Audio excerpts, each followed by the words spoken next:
Fantastic. So I'm just going to do a very quick introduction, and then I'll let you introduce yourself at whatever length you like, and it will be all yours. And you should be able to share content as well. And if you can't, let me know, and I can change that setting.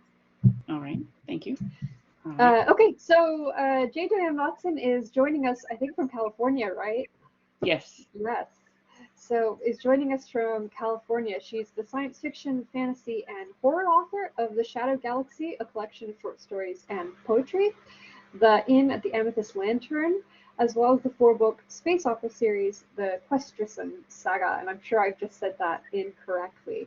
But we are delighted to have you because you also do a lot of science writing as well as your kind of more professional author writing. So we're delighted to have you. Thank you so much for joining us, and I will leave everything up to you now. Thank you. Hi, everybody. How are you all doing tonight? Great. Hi. Great. Hi. So, as our esteemed host, Audrey, thank you, has welcomed me. I welcome you, and I'm so glad that we could be together tonight and talk about beautiful words and Ray Bradbury. And without further ado, I wanted to know if any of you has read Ray Bradbury's works, and we'll talk about world building in his works as well as mine. Feel free to just chime in. I did read Dandelion Wine. I just finished it last night. That's the only book I'd read by him, or anything I ever read by him. I enjoyed it though. And how did you find his descriptions of things? Because that was one reason yeah. I figured that's why you might have chose that book, and I loved it. Did you feel, because this is, I've read this book at different times of my life, and I read it when I was maybe a little too young to kind of understand what was going on. And then I read it again in my 20s, and then I read it again recently, and I'm 48. So it's meant different things to me. At first I identified more with Doug and Tom, and I was like, that was me running around East Tennessee in the green fields in the summers that felt like they would never end until they did. And I just felt like, yes, that's how it feels. But I missed a lot of context, and I missed how beautiful it was because they took it for granted. And that's the beauty of Ray Bradbury, is that when you read him at different ages, you take different things from him like you would from anything, but from him especially, his power is in the poetry of his words. And so in my 20s, I would read it and I would think, oh, this is making me feel a little strange, like it's still beautiful, I love it. But now that I'm older and I've lost people, and my father passed away a couple of years ago, now it means something very different to me to read Dandelion Wine. And I see, that Bradbury was wiser than his years when he wrote this book. And it was interesting to me, and I wonder, I never got to meet Bradbury in real life, and so that isn't just an everlasting regret, and I know people who have met him, and they've all spoken so charitably of him and how he was a great influence and a kind person. So that's kind of nice to hear, right? When you hear sometimes that your heroes are not quite who they seem, and in this case, he was more than that. And I think too, he had the wisdom to think ahead at the time, maybe because he was a good listener of his elders, is my thinking. And I'm curious what everybody else thinks, in terms of how was he able to capture that feeling of aging when he obviously wrote this book when he was quite young, and set in 1928 in Greentown, which is basically like his hometown. And so I wanted to dig into that a little bit and how we can move people with our words beyond our years, looking forward and looking backward, using the beauty of that. So dig into that a little bit and how it became important in Dandelion Wine to see, for these young boys to see, and young girls too, to see these older ladies and gentlemen. Some of them were quite old, like in their 90s, things like that. So, and at the time that wasn't as common, and so And it's even it remarked at one point, like, oh, maybe we'll live to be 45, you know. And I was like, oh God, here I am 48. I'm going, oh man, this is hitting differently now, you know. But you know, then you had this the time machine, you know, the older gentleman who is telling them about, you know, the Civil War and things like that. Thinking this is set in 1928, so you've been through the Great War, World War One, but you've not been to World War II yet, right? In the frame of the author's story. And so, although of course it was written after that, it was in, I believe in the 1950s. So, but just thinking that you have someone from the past who has seen it all and lived it all, and that would have been a remarkable thing at that time, and any time in history, that we never should take for granted. You know, those who live to a long life like that, and that who can still tell stories, right? Because that isn't always, unfortunately, what everyone is able to do later in life. And so I felt like that was wonderful, that he treated that elderly gentleman like a time machine, and that he that sort of honored that man's life. And I don't know the history there, and if that's truly based on someone he knew, but I have a feeling it probably was. And if not, that just would hammer home even a greater imagination. But it could also be that he was an amalgamated individual, which I sometimes do in my stories. Like I'll pick bits of people here and there, and I'll make this whole new character. So, and I just love that it respected the gentleman's life, you know, by letting him tell the story, knowing that these kids are just buzzing around like bees, right? But the fact that he holds them in their sway long enough that he's the flower, you know, and attracts them there so that they can hang out with him and live with him in those moments. And he appreciates that. And then, you know, the elderly lady, is it Mrs. Bentley, who they did not believe she'd ever been she'd ever been a girl. Like she was always old, right? And so I love that story because you know, if I make it to a great age, I kind of see that. Like I can see that sort of resistance, and I see it in some of my family members who are a little bit older than me, that they're resisting against aging. They've been telling me my whole life, oh, it's awful. And here I am growing up younger than them going, I've reached these points in my life where you said were awful, and they're not at all awful. I really enjoy it. I've made it this far. Okay, and after the past 2 years, especially, right, that we can say we made it. Not everybody did. So, you know, that's hitting differently reading this, you know, thinking, you know, 1928, you would have been through the 1918 influenza epidemic and all that stuff, probably. Look, but, you know, for the kids, if it was 1928, then they would have not maybe seen it. They were too young or whatever. So, but, you know, I had relatives, obviously, who have passed away by now, but who definitely were alive during that time and made it out, you know, and that sort of thing. So it's really interesting to think about these different world events and health events, and then realizing those of us who make it as far as we do and can appreciate it. And so, you know, Bradbury was able to live a pretty full, long life. And, you know, I wonder if he ever went back and read some of these stories. You know, sometimes we do that as writers, and sometimes we just really don't. I don't want to read that again. So, and thought, well, you know, I did kind of figure this out, or was he wrong? You know, I wish I could have that conversation with him, you know.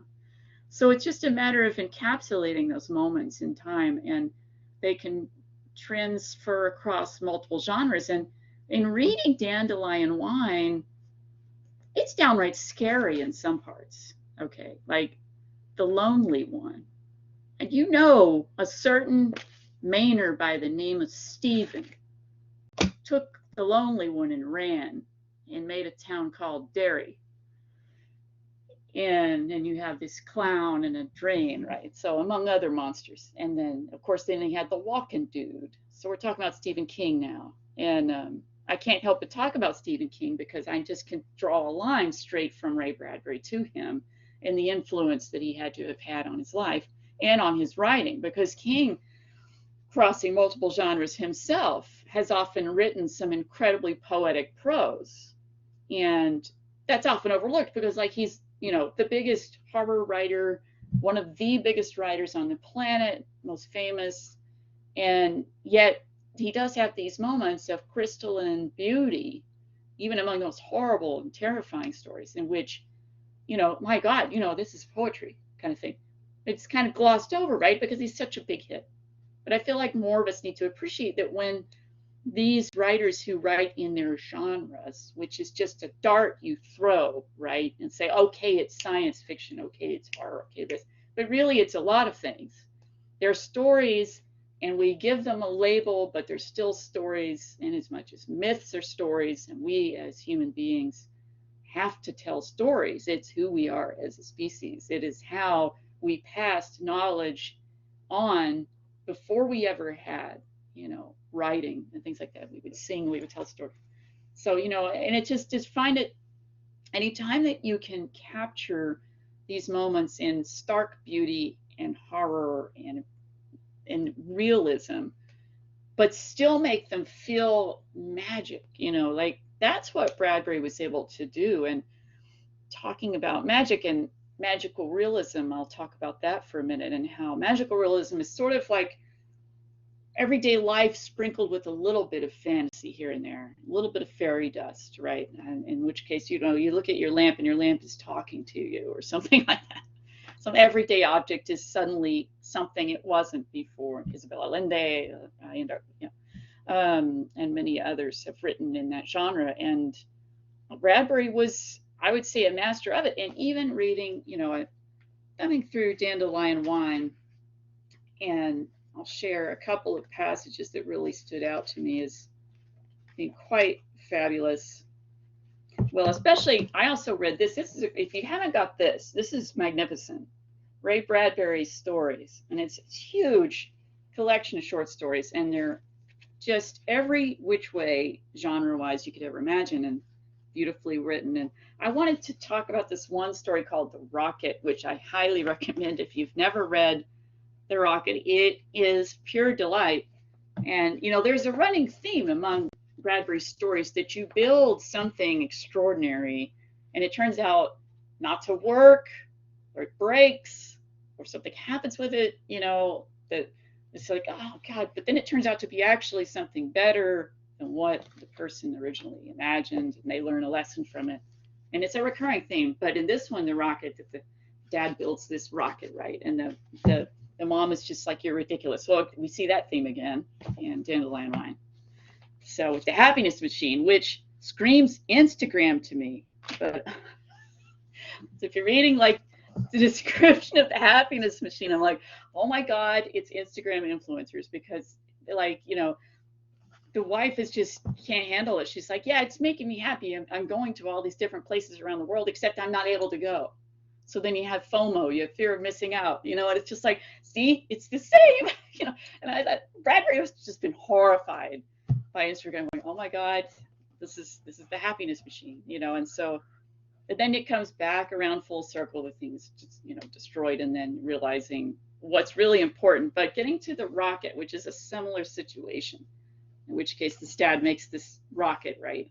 And never in 10 million years would this thing ever get off the ground, okay? But it doesn't matter, because, the children are entranced by it, right? And here we go. It says, blast off. He jerked 10 switches. The rocket thundered and leaped. The children danced in their hammocks, screaming, we're moving. We're off. Look, here comes the moon. The moon dreamed by. Meteors broke into fireworks. Time flowed away in a serpentine of gas. The children shouted. Released from their hammocks hours later, they peered from the ports. There's Earth. There's Mars. The rocket dropped pink petals of fire while the hour dials spun. Wild eyes dropped shut. At last they hung like drunken moths in their cocoon hammocks. So that's just an extraordinary passage, right? You feel it, and you feel it because there's a bit of magical realism there, pink petals of fire, talking about a rocket.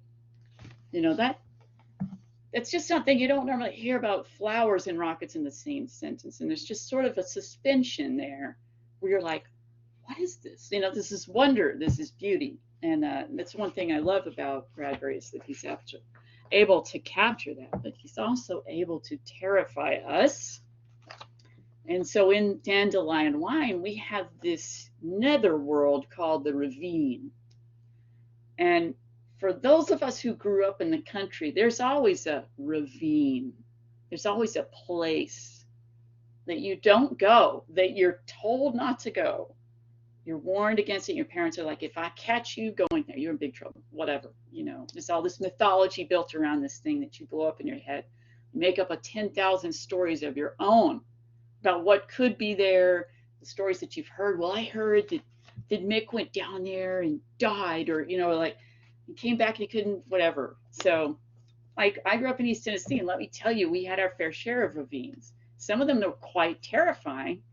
Like I will list some examples to give you a framework of the environment in which I grew up in, which warped me incredibly, as well as having 3 older siblings who loved to terrify me. So I grew up in Kingsport, Tennessee, but actually I grew up in the country in Gray, this little micro area in between Johnson City and Kingsport.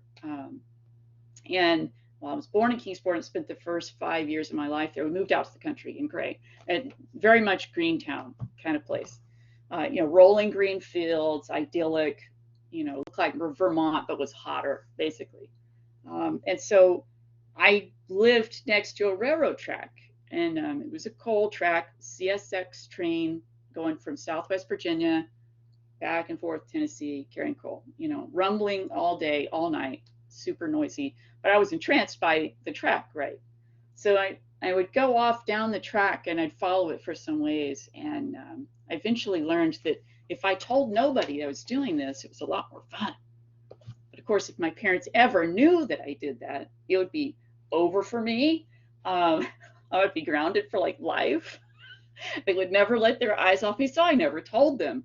And I would just continually go down the track. So the track became my ravine, because if you went out of sight of your normal environment, suddenly it's a wilderness. And quite literally it was on one side, full of forests and strange sinkholes and things like that. So of course that was my wonderland.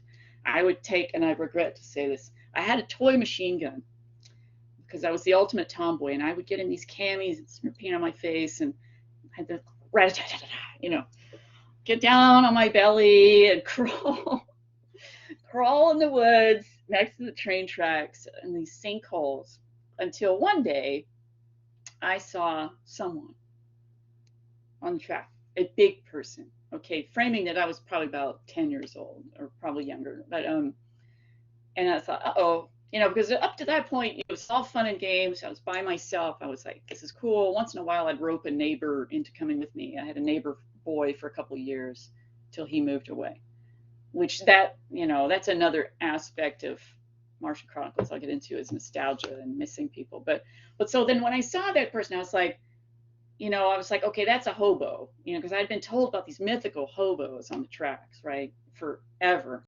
So then I was like, okay, I could tell this guy is not the, you know, he's not your everyday white picket fence guy. He's a hobo. And I thought, okay, I think I'm gonna go home, you know, and then I'm not gonna say anything about what I saw. I'm just gonna quietly not do that again. So, but it got weirder. It got weirder because the ravine, the train tracks, the other way, if you went down the other way, there was a little trail that went along the tracks. I don't know why it existed. There was no reason for it. Somebody said the railroad people had made the trail. So to a certain point, you could get through it until it became so entrenched in vines that you couldn't move at all.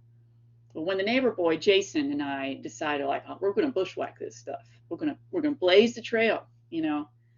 So we get into my dad's workbench area, you know, and he's got all these tools and everything. And so I grabbed some axes and, you know, probably shouldn't have done that.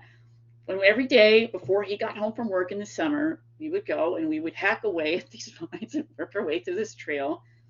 And then eventually we would come to a point in which we were like, okay, it's a little too thick. I think we better just start squeezing through. So we did that, and we made it pretty far down until one day we made it and we were like, oh my God, what is this? So we made it down to this area that had this moist, damp earth, and our shoes sank into. And there was this hole under the train track, under the sort of berm, you know. So we were down below the track, right? Track's up here.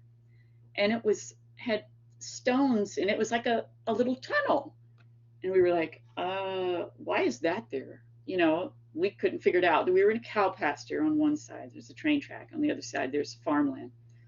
So we were like, okay, well, how far does this thing go? So we lean down in it, and it's cool and moist. We feel the moisture on our faces, you know. We're looking through and like, oh, that's a pretty decent little haul through there. And of course, we're like, do it, go through. You know, I'm like, I'm not going through. It's muddy, you know, and it's like perma-mud. But we would constantly dare each other to do that. We just couldn't do it. But something was so powerfully unsettling about it. We couldn't quite put our finger on what. So then, of course, then that becomes my ravine, quite literally, because then we're casting it out. We're looking like, okay, this is a really weird place. Why is this here? Why is any of this here? And then we see it. We see the skulls. They're skulls. They're not human skulls.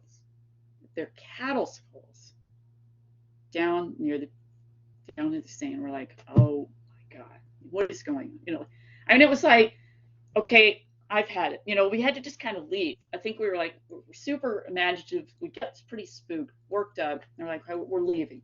You know, and so then we'd be like, okay, next day, let's go down. We called the place Bitic, which eventually becomes a planet in my Questrazon saga. But at the time, I named the area Bitic. And it's interesting what that planet represents in the series, because it is a place in which one of the main characters gets tortured for over 50 years. So it's sort of it's the ravine, right? So the funny things that play out that way. But eventually we just couldn't quite go back to that same place. There was just something so unnerving about it. And then one day, or should I say one night, there's a commotion. We're like, what's going on? You know, like waking up in the middle of the night, and nothing ever happens. It's a country road going over a railroad track on an old wooden trestle bridge. We go outside, and there's this immense fire blasting into the sky, and it's burning the bridge. We're like, what is happening? So apparently a car had been flying around the curve, missed the bridge, and went like this, like through slot down, smacks into that huge tall embankment, bursts into flames, sets the bridge on fire. So we're like, oh my God. And one of the neighbors actually has a hose. And we're like, really? You know, it doesn't do anything, you know. But it was just like a huge to-do. I honestly don't know what happened to the driver. I'm hoping they got out. I never knew. So, but now the ravine becomes this burnt, hollowed out bridge. And so then the next thing, of course, when your kid's in the country and you're daredevils and you're bored, what becomes the thing you're going to do? Who's going to ride their bike across the burnt bridge first? You know, so it's a husk, it's charcoal. And when you step on this thing, your feet slide because it's all slippery. And so they were like, okay, I'm going to do it, you know. And any time before that, when we would ride across, it was like, because it's a wooden trestle, right? Ancient thing. And it was all smoothed down from age. So, but at this time, now it's a whole nother thing. Now it represents the difference between bravery and cowardice. And so you have to do it. So, of course, once again, did I tell my parents I did this? Absolutely not. So we get our bicycles and we're going across, and the tires are kind of slipping. And I'm like, I kind of don't like this, you know, thinking this. I would never admit it out loud to the guys who were with me. But we make it across, we're sweating, we're looking, going, okay, that wasn't so bad, it wasn't so bad. This black husk of a thing, a skeleton. And so then we're like, oh, then we have to get back across, right? So we do that. And I thought, well, okay, we made it out. But I thought this was a really terrible idea. Until they started taking the bridge apart, plank by plank. Okay. So then they would take one plank, a couple of planks, and more across the bridge to demolish the thing. And so then, of course, what happens is the next dare. Okay, now you have to jump across from plank to plank. And as they take more planks, that bottom, I mean, we're talking, this is high up in the air. This is not a simple drop to the train track. Plank and plank is taken out more and more and more. So then you've got this slippery black charcoal bridge. You're taking out more planks, and we're jumping across these planks to get across the bridge. Insanity.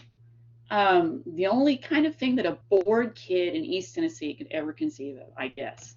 And yet, you know, it was a dare. You had to do it. And so I did it. And then I dared my poor younger cousin to do it. And I bet you he has nightmares to this day. I know that I do. Because eventually they took out more planks. And then there was no physical way that you could have jumped, right?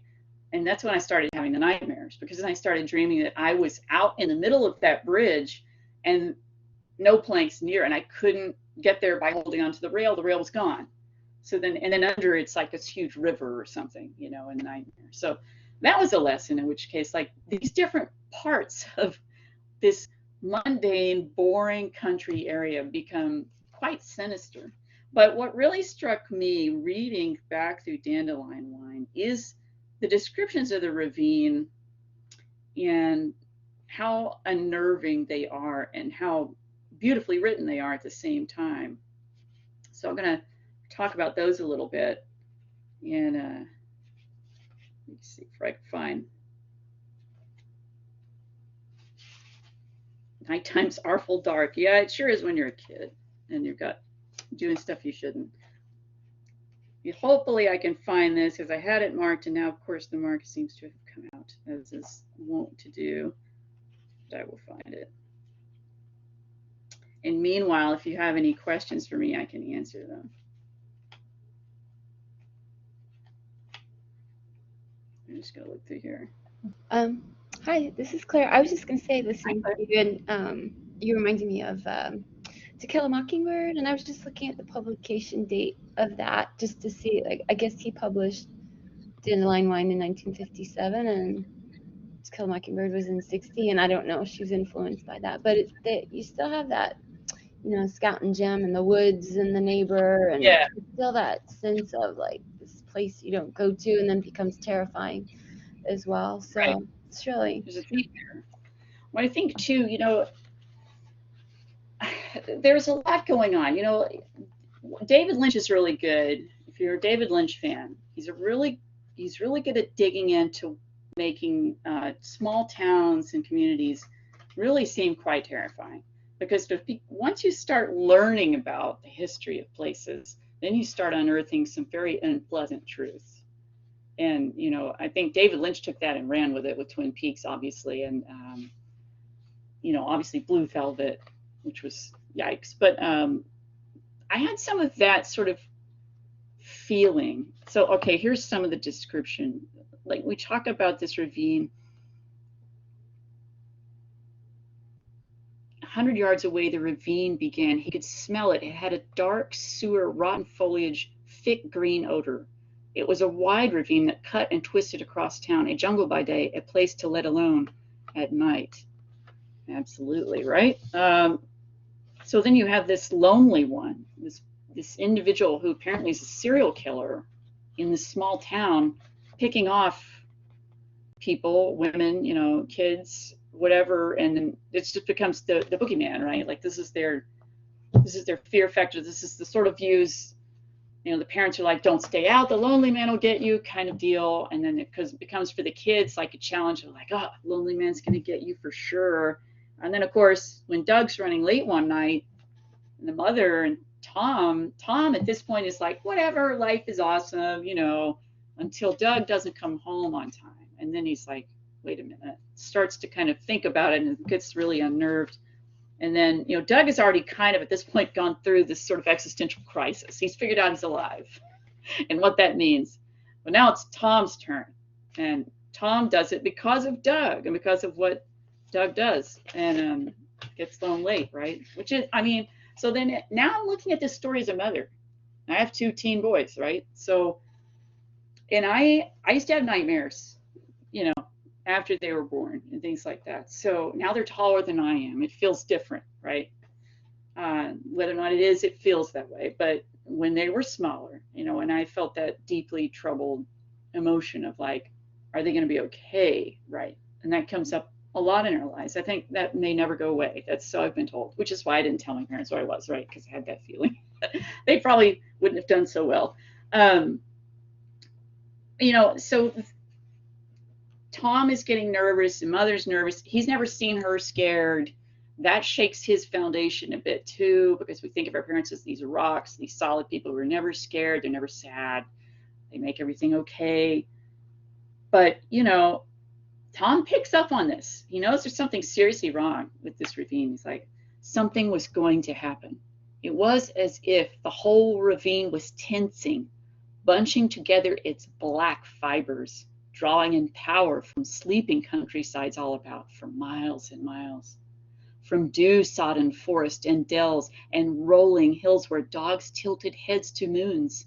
From all around, the great silence was sucked into one center, and they were the core of it. In 10 seconds now, something would happen. Something would happen. The crickets kept their truce. The stars were so low he could almost brush the tinsel. There were swarms of them, hot and sharp, growing the silence, growing the tenseness. Oh, it was so dark, so far away from everything. Oh, God. And then way across the ravine, okay, Mom, coming, Mother. And then they're like, oh, thank God, right? Because like, and then the spell is broken for the moment until later when Lavinia is coming back from seeing the movie. And that's when it's also incredibly scary. So like in the original story of that, you don't know what happens next when she's in that house. And then like in here, in this, you find out what happens. And then the kids are like, that wasn't the lonely one. That couldn't have been, that's just some average dude, you know. But that's the thing, right? Serial killer, average dude. It's almost like looking at it now, you're like, well, of course he was the average dude, the forgettable, slide into the background kind of person. That seems pretty accurate for a lot of descriptions of these kinds of people, right? So, and that kind of goes back to sort of David Lynch thing where, you know, the most mundane things are the most terrifying in some ways. So I love to run with that. And I love to kind of dig into the descriptive aspect that Bradbury gives. I'm obsessed with that whole thing of bunching together its black fibers, right? Like just, oh God, that was, you know, Biddick for me. That was everything entwined, roped with vines as a kid, and sinister somehow, that dark, you know. So that sort of thing crawled into my brain, you know, before I ever read Bradbury. I was already kind of picking up on all this stuff, all this data, you know, that you're told to be afraid of things. There was a time when we had this sort of demonic panic thing going on. What was the name of that? Anyway, they talk about it in Stranger Things, in the latest season. If you have seen it, then, you know, there's this sort of like, oh, you know, D&D means to worship Satan. Satanic panic, that's what it was. Well, at the time in the 80s, when I'm here roaming as a 10-year-old, like 1984, I was 10. Okay, so there was the whole thing of like, don't go trick-or-treating. I mean, okay, I lived out in the sticks, but by God, I still trick-or-treated to like the 2 houses that even gave candy. I often would try to get a ride over into my friend's kind of suburban type neighborhood just so I could trick-or-treat, but it was kind of rare. And so I was very lonely. I was the youngest child by almost 10 years, so everybody else had kind of flown the coop by that point, and I felt like an only child, and I certainly was lonely, and I had my imagination, and eventually I had my dog, and that was all I had, right, and my words, because my words kept me sane, and I lived in a beautiful place, and that became my wonderland, but it had its ravine, and then we had the situation of like, oh, don't get the candy, because there's going to be razor blades in the candy, you know, and then the remnants of the bridge that people were, you know, would say, don't go under the bridge. Why did I go under the bridge? You know, kind of thing. And they were like, well, you know, there's Satan worshipers under the bridge. And so it's like this whole mythology that a countryside tends to inflate to the point that it's ridiculous. But you kind of feed into it as a kid. You're like, ooh, you know, I'm going to go up against the monsters. And then, of course, then it was my turn, because I was a storyteller, to terrify my friends. And I had a lot of fun doing that and get them worked up. And because, you know, I was a freak to them in a lot of ways. I was a super nerd.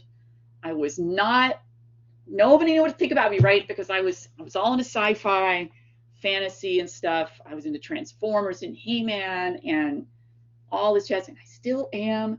And, you know, I was just a shameless nerd, and I just didn't care, and I kind of owned it. I started an astronomy club about that time, and I had these newsletters. When I read them, if I can read them, because my handwriting has not evolved since, and it was quite terrible then. But I'm talking about the Centauri system. At this point, we don't know for sure exoplanets exist, but I'm convinced that they do, and I've written all about them. And I've written a sci-fi story like, the Centauri system has 3 stars, and my friends are like, what? Yeah, 3 stars, Alpha, Beta, and Proxima Centauri. So then I was obsessed with astronomy, and I would talk about this, and every week we would meet, and it was called the Budgie Planet Finder Society because I had budgies. So the mascot was a budgie, Sugar, which was one of my budgies, the one that could talk the most. And so I would have the newsletter, we would have minutes, and I would say, oh, you're the person of the week or whatever, and it would rotate so nobody felt left out. And but we would talk about all this stuff, and I just know they thought that I was the weirdest kid on the face of the earth, and I probably was in their world, because at that time I was lonely. I had this feeling of, I know I'm not like everybody else, but I want to fit in. So then, of course, that gets me in trouble later in life, right? When I'm doing everything I can to fit in as a teenager and it's not working. It makes you choose the wrong friends, kind of deal. Then it becomes Heather's.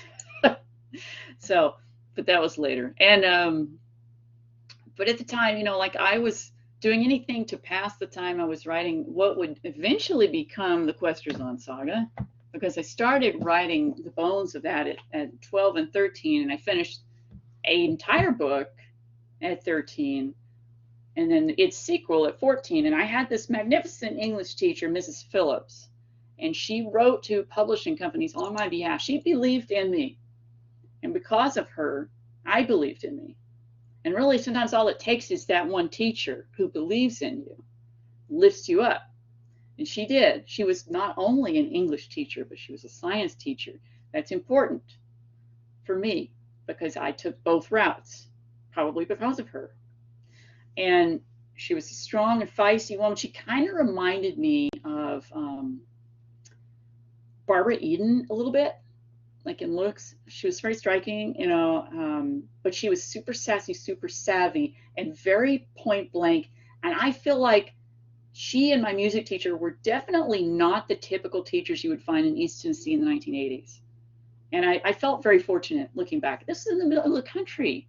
And I had these really savvy, interesting women, guiding me at a time I needed them, which was perfect. So like eventually those 2 books never saw the light of day. I heard back from, I have the letter still from Berkeley Publishing Group, and they said, hey, it's fantastic that you've written this, you are rather young and maybe you would like to hone your craft more before you do it. But if you're serious, here's the publishing guidelines. And then I chickened out.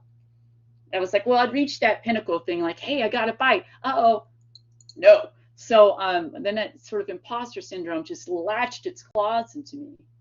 And it stayed there for a while. And then I was catapulted into the teenage monstrous period of time. There's no monster scarier than teenagers, let me tell you. It's still true. And so that derailed me for a while. And then I did a lot of art and writing in high school, but I ended up going into science. And got a degree in ecology and evolutionary biology after bouncing around a few majors. I was convinced I would be a vet until I worked at a vet office. And let me tell you, I love my pets, but some of these pet owners, I couldn't deal with it. I was like, you know what? This is not for me. This is not what I'm called to do. So then I was doing a lot of bench science as an undergrad, and then finally coming into ecology, realizing, well, of course, I'm outside all the time. Of course, I see the connection between everything in the environment and the animals and plants that are there, obviously. But then for whatever reason, I kind of stuck to the more human side. I did lab work, and then I did clinical research in cancer for a while. And then I had kids, and then I was a science writer, and that's kind of where I went from there. But at one point, the stories were always there, and I was working on them over time and redoing them, because I was clinging to this space opera, my own version, my own Star Wars, my own Star Trek, right? In which case there were a lot of strong women characters, which I missed, from those films and things, and I was influenced a lot by those very Transformers and He-Man and Jim and the Holograms and all the stuff I grew up on. And then, of course, 1986, I'm all about aliens, and I've become quite profane thanks to that movie, and watched it more times than I can count, and I have it memorized. So, but I incorporated all these factors into my books, and during those teen years, I discovered Ray Bradbury, and I discovered the Martian Chronicles, and that was such a haunting book to me, particularly the very, very last. But before then, though, you have like the Martians have these gold coin eyes, right? And then they have this gun that shoots bees. Like, I thought this was incredible, right? This is ridiculous. At this point, I had enough knowledge of physics and things like that and real world stuff that I was like, well, this was pretty outrageous, imagination stuff. And I didn't buy it for a second, but looking back now, it was quite fabulously done. Because one of the things I think that we as science fiction writers have to remember, fantasy writers and horror writers too, is that to make something seem realistic, you do kind of have to make it incredible. And incredible in the literal sense of the word. And in fact, that it is not credible. It is not credible yet. But we are responsible for, this. This is essentially not too different from a tricorder from Star Trek, for being real. I mean, eventually it will serve that purpose, right? And, we have things now that can detect allergens in our food. They're not that cheap, but we can do it. We have the tech, and more stuff coming all the time. So when I'm reading Bradbury, and even though this is not considered science fiction or fantasy or horror, it's considered like this slice of life. But there's plenty of it in there for if you're paying attention. There's plenty of world building, and just the way that he builds that is something that I wanted to add to my books, even if it was subtle. And it's going to become really apparent when the Shadow Galaxy comes out in March, because that's a collection of science fiction, fantasy, horror, magical realism, and Appalachian tales by me, and some poetry too. And some of those, I was heavily influenced by Bradbury to write short stories, and I'll get to that in a minute, and why I think short stories are one of the best things that's on this planet. But to the novels, I wanted to add this sort of richness of some of this beautiful writing, to my work. And so especially, I think, I know one reader was really obsessed with, like, in Accretion, I get into depth about some fashions. And there's a scene where this mage, basically, I like to play with space mages, okay? And people seem to like them, so I'm probably going to keep writing them. But there's this one mage, an alien mage, who basically magics everyone into these outfits because he thinks they are not fashionable, and he can't stand it. So then he basically is like, nope, bingo, and so, like, they're all in these, here's my closet full of clothes, like a fairy tale, where you open the closet and it's all these clothes and they all magically fit you, and they're wonderful and magical. And so one gal just really loved all the descriptions in that, and I honestly can't remember when I was writing it that it would come across that way. I'm just writing how I see it in my head. But then she was like, oh my God, she even left that part in her review, and I thought, I just never thought about it. But like, I'm trying to just write what I see in my head. Sometimes it works, sometimes it doesn't, but when it does, I quite enjoy it. And I think in Luminiferous, the final book of the series, I give myself a little more license to linger so that you can feel like you're in it, you can smell it, you can see it. And that's another reason I love Bradbury, is because all of the sensory descriptions he's giving would lend to your world building, no matter what genre of fiction or nonfiction you're writing. And so I had this magnificent editor for these books, and she would ask me questions in the notes in the manuscript. And she would say, what's she smelling right now? And out would come paragraphs, but only because she had asked, and it was part of the world building, the sensory moment. So ask your characters, your narrators in your stories, what are you smelling? What are you seeing? What are you tasting? What are you feeling? What's the temperature around you like? What you see around you, and talk about it, because when you describe those things in your book, it's going to matter to somebody. It's going to matter. They're going to feel transported. They're going to feel it's real. And for them, for a little while, it is, because you've brought them into this world. And this is one reason I love the fact that we're really getting into audiobooks a lot.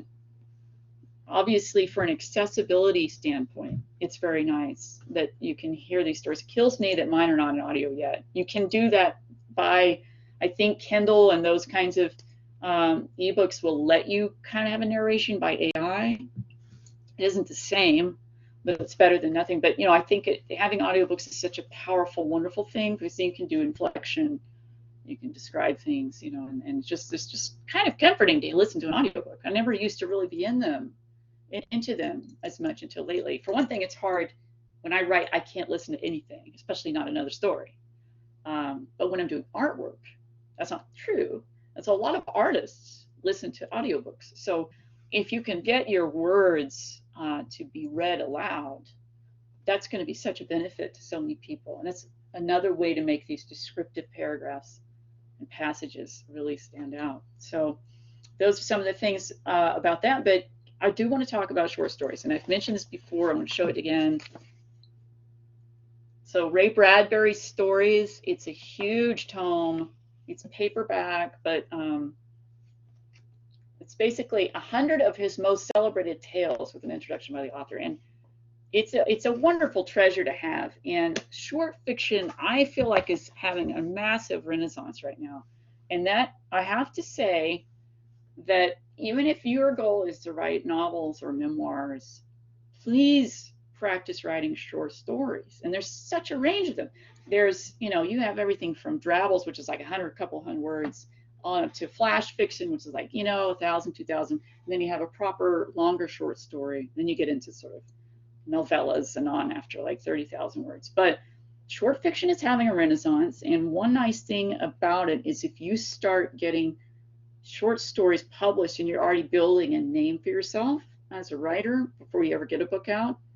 I'm coming from it kind of both directions, because I wrote some short stories before my books were out, but they really weren't mass audience. But now I'm kind of back around and writing more short fiction, and it's getting published more. So, but what's wonderful about it is that you learn to keep it lean.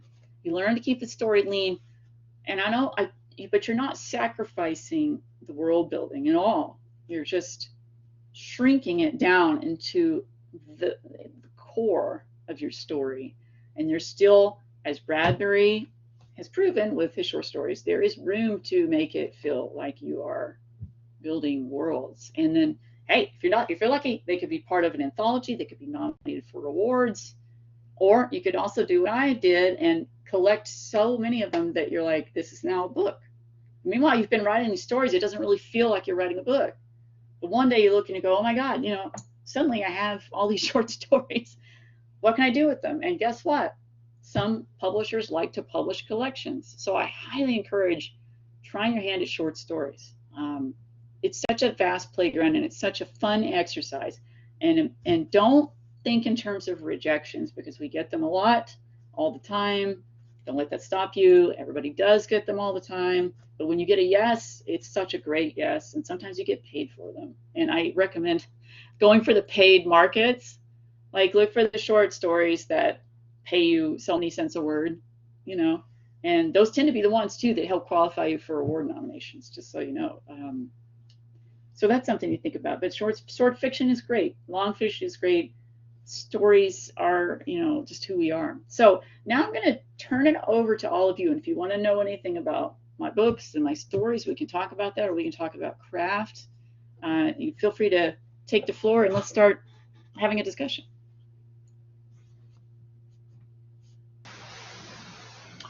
I guess I'll start it off. Can you hear me? Sorry. Yes. Okay. So one of the things that I've always find myself worried about as an aspiring, author is I don't want my stories to be classified as, oh, it's just another cliche X story. How do you get past that feeling, I guess? I would say that this falls under the blanket of imposter syndrome a little bit, which is, a nasty little monster that gets us all. But I would say write the story that you want to write and forget about categorizing it. You know, like for purposes of metadata and all that garbage, you might have to throw a dart and say, okay, it's fantasy or whatever. It's urban fantasy, it's high fantasy, it's magical realism. But I would just don't get hung up on the labels.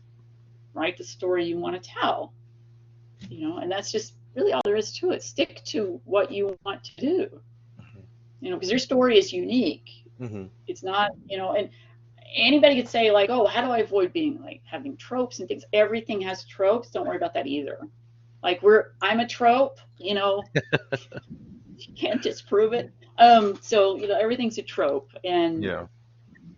that's like, everybody can always say, well, you know, how can we have anything original anymore? It's been done. It's not been done by you, you know, and we need you. We need your words. So you write them and get them out there, please. That's the key too, though, finishing it.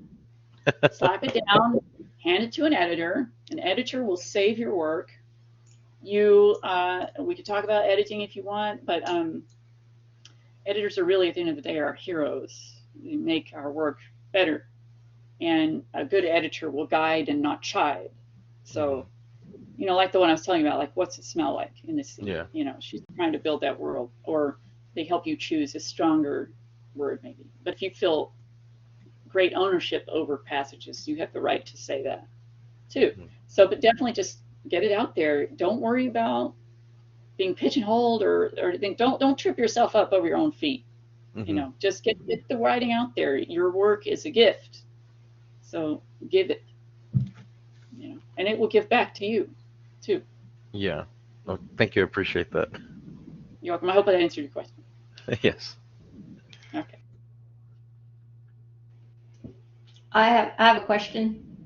Hi, What does your schedule look like? Like your writing schedule look like? How much like do you write a day or week or whatever? So my schedule's kind of insane because I work multiple freelance jobs, and I'm a content manager and social media manager for a biotech career website.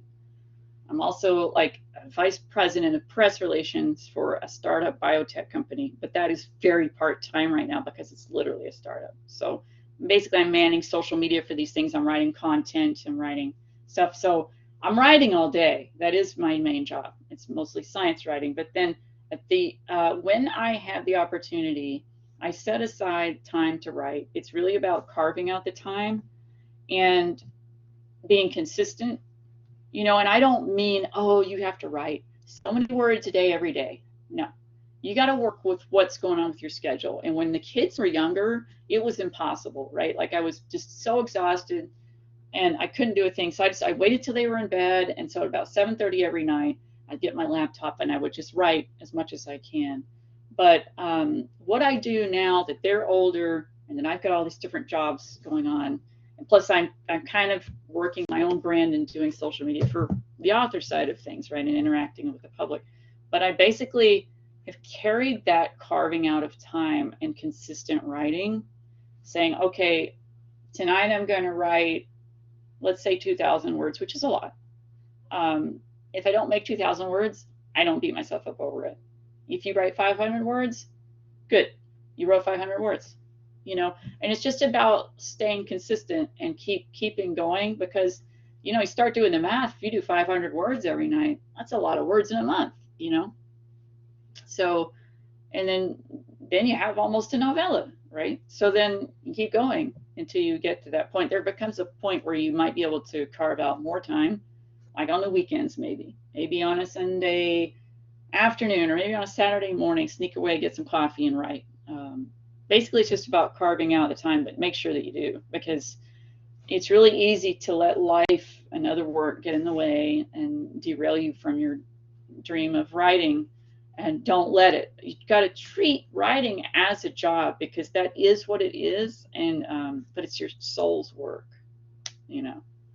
So it can be done. Trust me, I've done it. You know, so I know that everybody else can do it because it was hard to do, but I did it. And once you do it, then you know you can do it, and then it's easier the next time. It's still always hard. When I start a new book, there's always like this, well, you have this wide open space, you know, but it all helps to think about what story you're writing, you know, and just start working towards that. So. Okay, thanks. Yeah, you're welcome.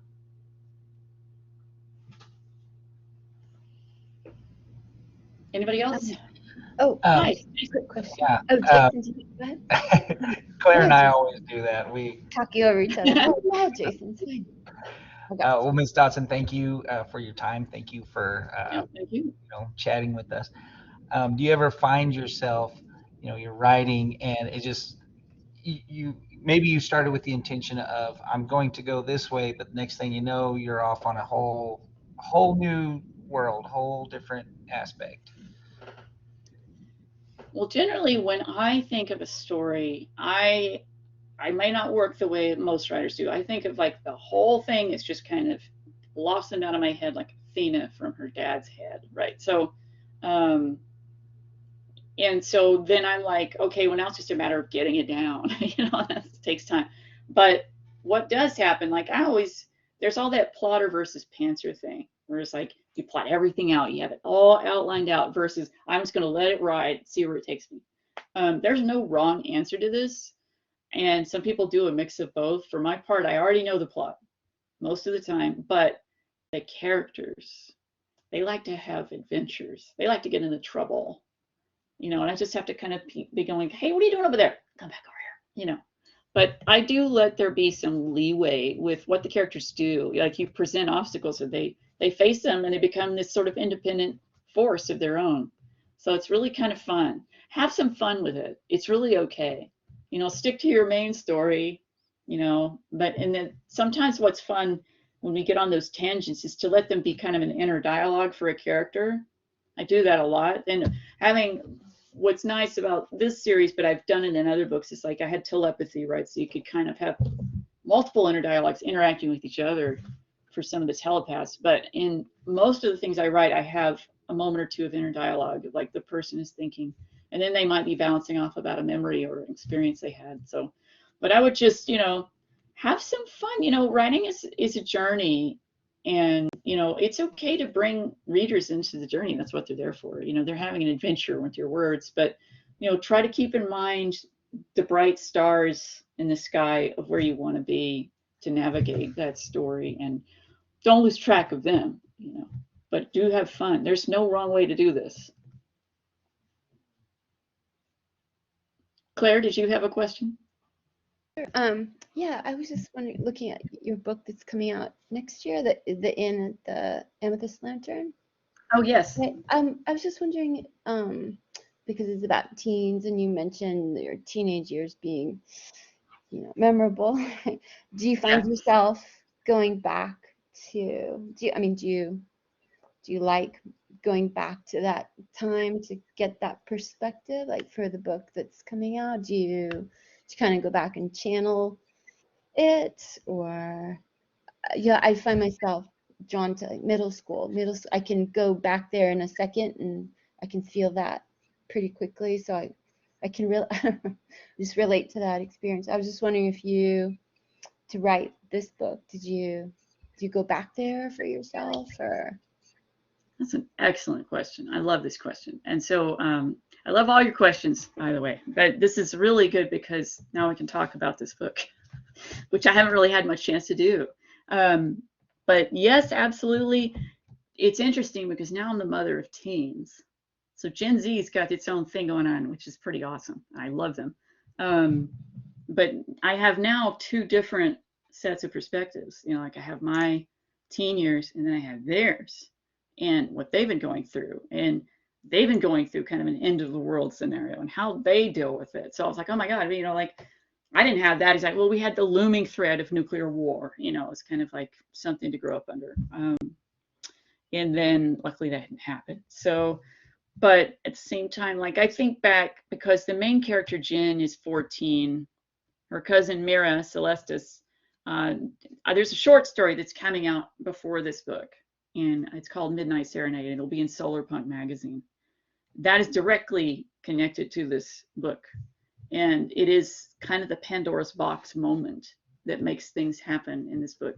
And so Mira, Jen's cousin, is the main protagonist in that. She's 14, almost 15. In this future, because it is set in the future, after apocalyptic situations, multiple, climate and others that I don't obviously talk about, but there's end of the world scenarios across the board. It's a calamity, they've survived this. So they live in this lunar punk society where they basically exist at night, and so flipping it on your head, like, what did we do when we were young? We were not supposed to be out real late at night, right?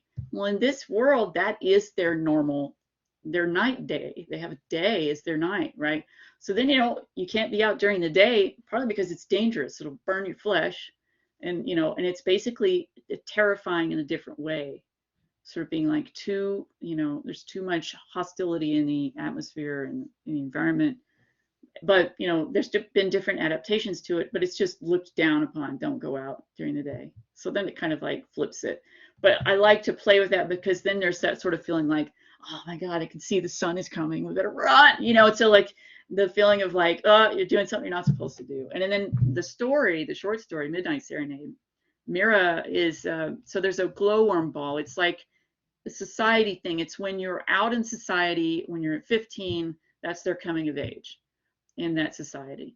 So then you can at 15 go to any of the big society things, and the glowworm ball is the biggest society event of that community in that year. And so Mira is getting ready to move to another place out way off near the mountains with her family before she turns 15. So she's like, I'm never going to get to go to this ball, which has been talked about my whole life.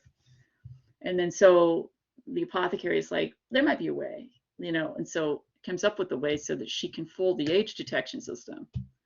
Well, that sets off a chain reaction that she's not aware of, but that sets off events in the end at the Amethyst Lantern, starts to awaken some bad stuff from our time and start this, apocalyptic situation and it's just, there's that feeling of like an illicit, like I'm going to sneak in, I'm going to, underage, stuff. So you're tapping into the sort of forbidden fruit aspect of being a young teen, and all of that, because a lot of the teens in the book are 14 and 15. There's a couple 17-year-olds, but it absolutely is dipping into the adventures I had around that age and doing stuff that you shouldn't be doing with your friends, aside from riding your bike across a burnt bridge. But, because there was this abandoned place that I will probably write a lot about at some point in horror. I've got like a framework of a horror story in East Tennessee called Pressman's Home. And it's basically a ghost town that was made for retired pressmen who worked for the press,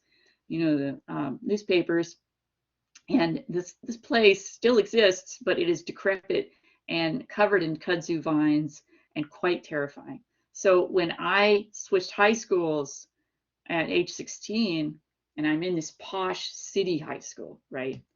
And everybody's like, let's go to Pressman's Home. I'm like, ooh, I've got to fit in. I'm going to come along, right? So then we go to this place, and we're getting there like late in the day, sort of golden hour, and everything is just choked with vines. There's an abandoned several-story like hotel, and we're all clambering up the old rusted metal stairs, and then there's like this church, this crumpled church. You go in, and like the floor is sunken several feet down in the center, and you can't walk across. Oh, it's just so creepy. And then it starts to get dark. And then we're like, maybe we should start going back. And then, so we're making it our way back, and it's darker, and we could barely see anything. And we almost make it to the car. And then somebody goes, you're not supposed to be out here. And we're like, like, oh my God, run. So we run to the car, everybody clambers in, start the car, and then I'm like, let me in. And the door won't open. Like the door's stuck. It's unlocked, but it's stuck. And I was like, oh my God, so I'm like screaming. So the crank roll down the window, and I literally like swan dive in to the car, and we spin out of there. So then that was like something that's sort of forbidden, like, oh my God, we're in a place we totally shouldn't be, and there's something really creepy happening. So I absolutely tapped into that for the end of the Amethyst Lantern a few times, and then also that's sort of like flirtatious stuff of being like, I kind of have a crush on you. Do you have a crush on me? Maybe, but I'm not going to say anything. you know, and some of those aspects of being like 14, 15 years old, absolutely I drew upon. And then kind of looking at my boys and their friends for some of Jen's friends of like, that's sort of like some of the boys, for example, are like, yeah, whatever, you know, just kind of like, oh my God, don't you care? You know, no. So yeah, I've pulled from both directions, and it was a lot of fun to write that age. It was the first young adult stuff I've written. So I just had a blast with them. I'm hoping it does well because I already have like sequels that could definitely happen in that universe. And it's just such a fun playground. And I have a middle grade story set in Appalachia that is younger, but honestly, the story itself can be at times dark, so it doesn't necessarily mean it's going to be a middle grade, like 8, 9, 10-year-old content. Because, you know, I mean, heck, look at Firestarter by Stephen King. That's not, you know, that's not a kid's book. But, you know, there's a little bit of that darkness, a little bit of Twin Peaks, Alice in Wonderland vibe to that middle grade book. So I don't know how that's going to get categorized, but I like to, in that case, in that character, I'm definitely putting myself in that 11-year-old's shoes, because it takes place, basically, it's basically like my childhood, except it gets yanked into a really strange direction. So yeah, it's really fun to put yourself in there, but also to put my siblings are also, because they were so much older than me, right? They were like 9, 11, and 13 years older than me. So I got to see growing up teenagers, right? So I kind of feel like I know the mentality, the good, the bad, and the ugly of teens, and my siblings, you know, my teenage years. It's just really fun to put yourself in there. And I definitely think like right now is a really good time to do that, because I'm putting these kids through it, right, in this book. I'm upending their world, which is exactly what's happened to my kids. The world was totally upended, but now that's what they know. Like, I'm putting on them, like, you know, a lot of my other parent friends are like, my kids are missing out on this, that, and the other. I'm like, well, we have to think of, we can't put ourselves in them. This is their life. This is their reality. You know, and yeah, it to us looks like not great. I mean, but obviously if they lose family members, that's terrible, you know. But in terms of like the existence of being a teenager at this moment in time, we have to just consider that like they're going through this in real time, and we are putting ourselves in there. We really kind of can't do that, and can't expect them to behave the way that we would, because this is their reality. They're going to look back on, they may not remember a before time, some of them as very well, you know. And so that's been a really interesting thing to deal with. So like when in the end at the Amethyst Lantern, you know, these kids are old enough that they will remember, you know, what's happened there. But if they had been younger, maybe it sort of starts to fade out. Like that's another thing like I really thought was interesting, the theme of friends going away in Dandelion Wine. That happened to me, right? The neighbor boy went away and I was lonely again. So yeah, I was always trying to find that perfect friend, you know, and I never did.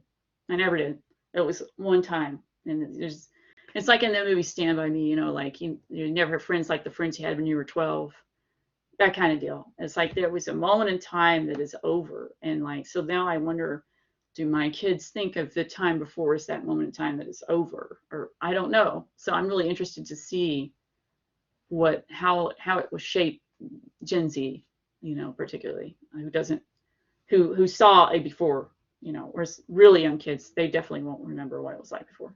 And then, you know, like no matter what normalization we reach, things are different, you know, and you can't go back.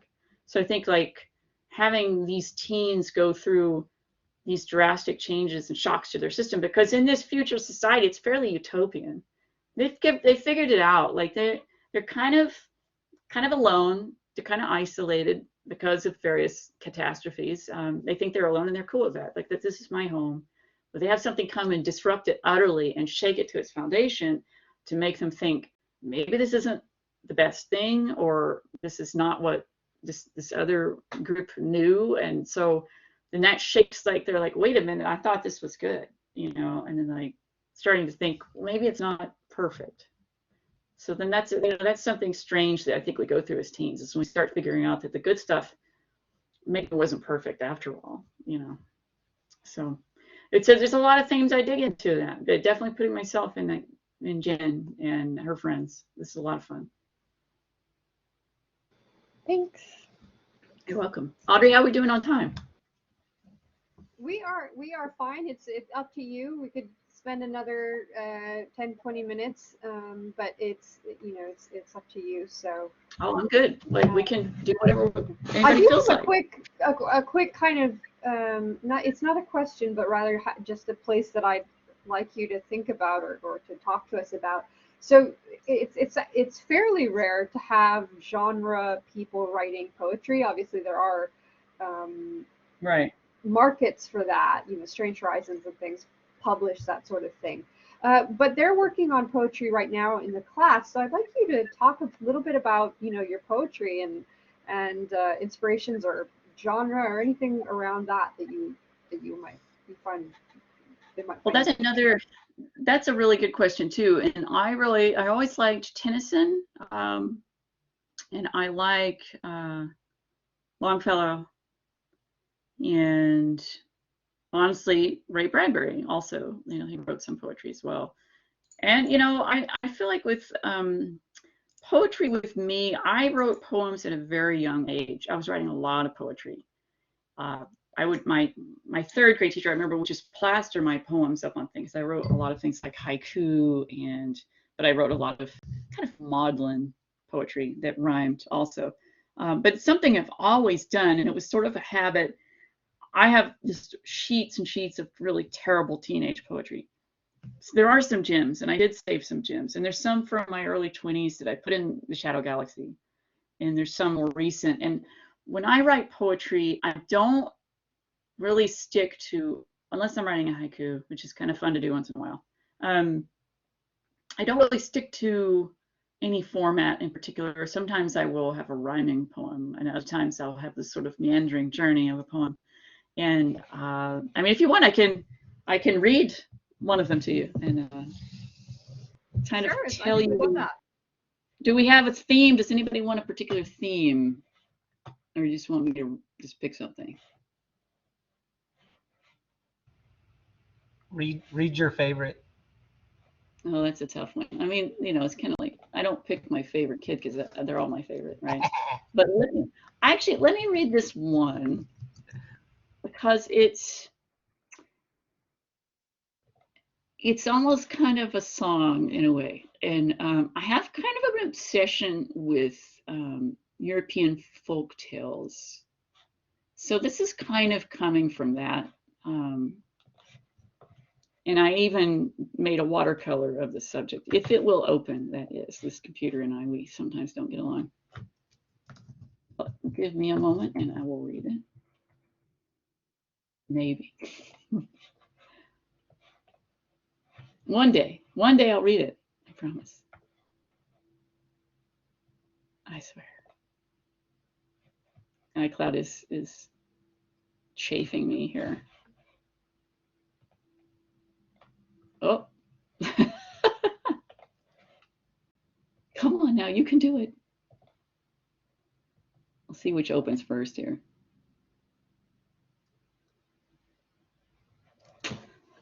Whoa, I'm having technical difficulties. Let me try something else. This is when I just go back through Gmail at this point in despair. Oh, here we go. Okay. All right. This is called the Yule Stag. And I wrote this in December of 2019, and it will be in the Shadow Galaxy. So, there is a hush on winter nights that glisten in frost, and the dripping remnants of a recent snowmelt stand still and gleam in the light of a full moon. The softest footfalls stir the stillness, and lo, a lone stag wanders among the firs, amidst the holly. Who knows where he has come from? Does he have a family? These mysteries remain unknown. But he is generous. He stands ready to guide you through the moonlit paths and the soft shadows cast on this cold winter night. So that's the Yule Stag.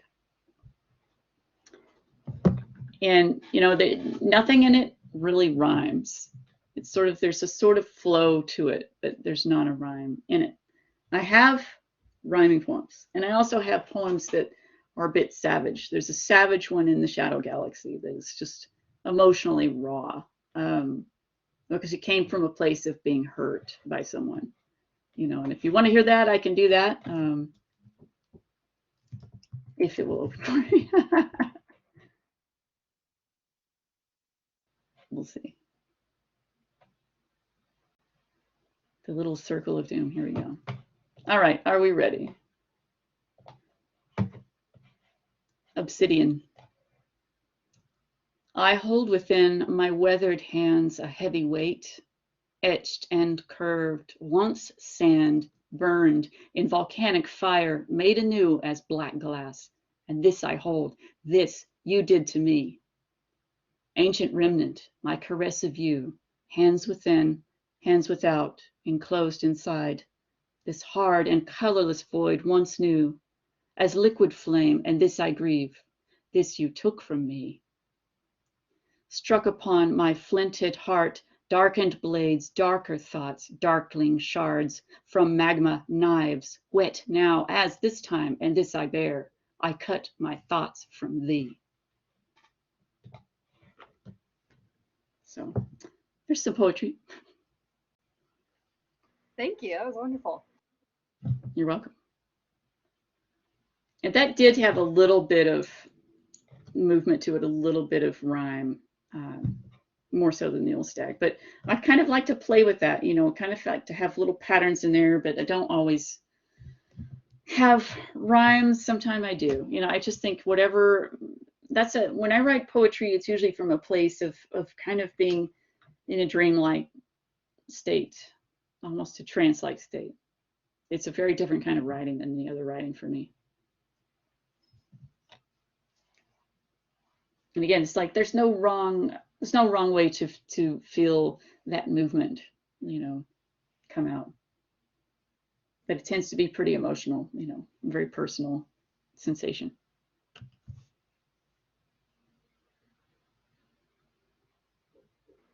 Thank you for that. Does anybody else have any questions or lingering thoughts they'd like to express?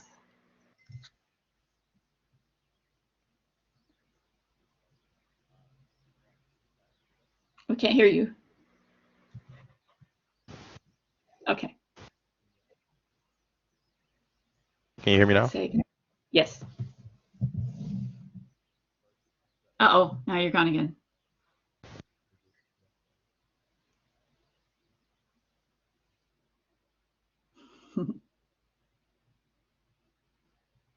Usually it's me that has the mic trouble.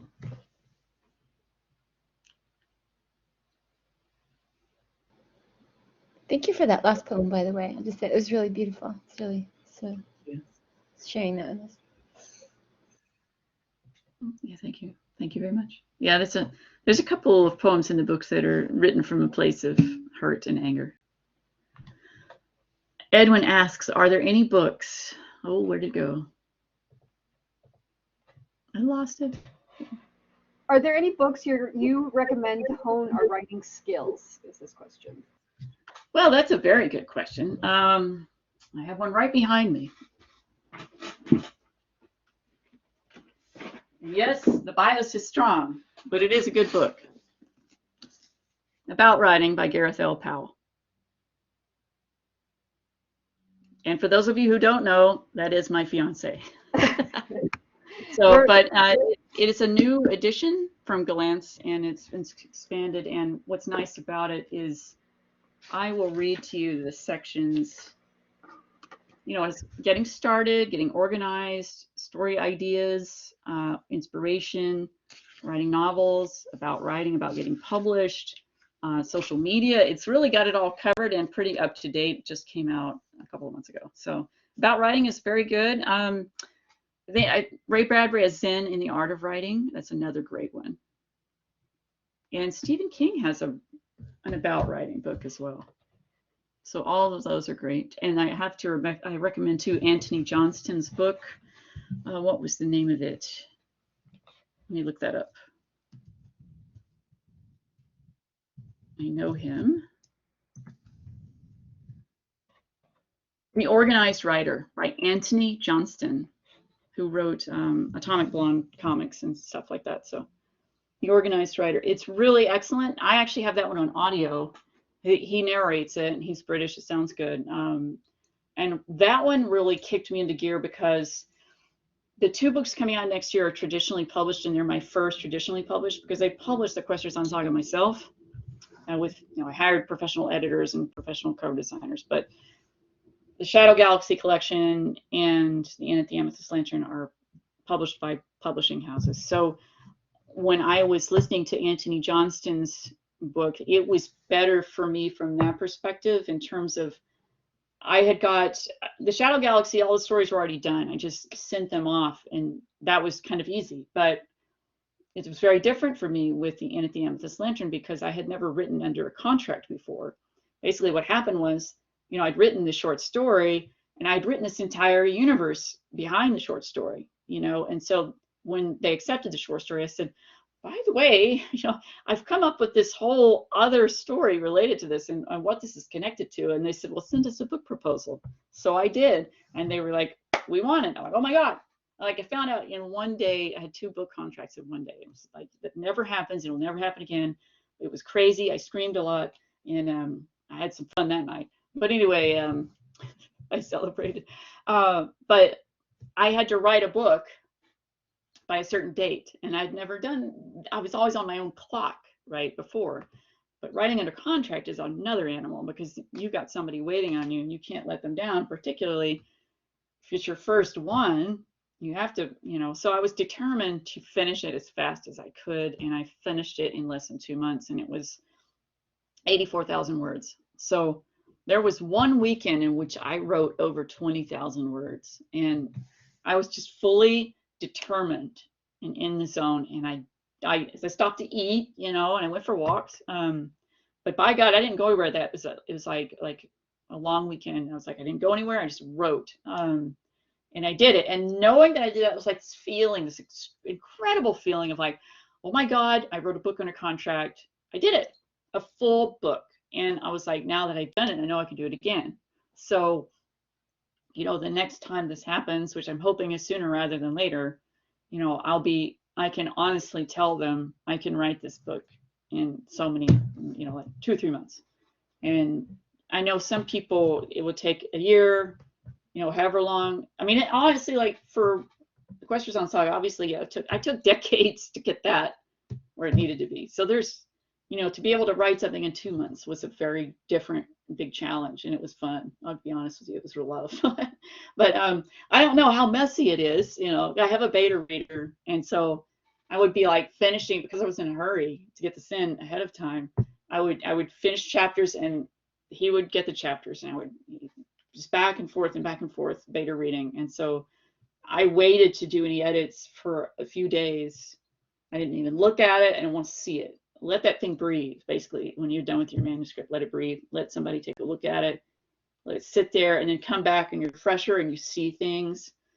And then so like some of the questions that he had, like any inconsistencies I could address, things like that. And I know, I normally would have 3 beta readers, and one of them sadly passed away, and then the other one was not available. So it was just this one. And I was like, oh my God, I hope this is not as messy as I fear it is when the editor gets hold of this. But any day now I should get the revisions, and I'm kind of a little bit nervous. But so one of the things that I have coming out, I have some short stories coming out soon, but one of the things I do have coming out related to writing is related to science fiction. I belong to the Science Fiction Writers Association. They changed it to be global. SIFWA for short. Great organization, and I pitched a nonfiction article to them called Ecology in World Building because I have the ecology background. And I thought when you're writing fantasy, science fiction, horror, and you want that realism, not just the poetry, not just the pretty words, but also some realism would be to take environmental aspects into account. So I wrote an article about that should be coming out next month. that I think anybody should be able to read. So that will be Ecology and World Building, and I'll share it on social media. So that was a lot of fun to write, and I've thought so much about it. I've also given a panel on the topic, and I like to talk about that, and I like to talk about social media for writers in workshops as well. I've done that at multiple conventions. I also like to write about the science of science fiction. I've done it for Star Wars Celebration, and and various other places. So these are all like, don't sleep on panels. There's great books out there, but there's also a lot of really wonderful panels that you can access online, workshops online. And I probably will start doing kind of workshops online. I'm trying to figure that out, of how to make that work. But it's been asked of me so much that I feel like, well, people, pardon this creaky chair, by the way. This would scare the lonely one. Anyway, yeah, I think I would like to offer that at some point, though. So follow me on social media. I'm everywhere. I currently have a newsletter that's kind of locked down. It's a Substack, so it's secure. If you want it, you're welcome to sign up. I can send you, I would need your email, but otherwise, I'm on LinkedIn. I'm on even Pinterest. I'm on Twitter a lot, Instagram a fair amount, TikTok a little bit. Facebook I'm not on as much. I just am not finding it as useful as I used to find it, and I never really was that big of a fan anyway. But I am there. I have all of that stuff is on the site. At the bottom of the page, you can find all my links. So please come along for the ride and let's talk. Yeah. Well, thank you so much. We really, really appreciate you taking your time to talk with us and to share your work. And Thank you. I'm sure everybody really enjoyed. Yeah, a little round of applause. Thank you very much. Thank you so much, Audrey. Thank you. Claire, Edwin, Jason, Amanda, Jorge, thank you so much. Thank you. Thank you. All right. We appreciate it. Guys, I will see you next week. Okay.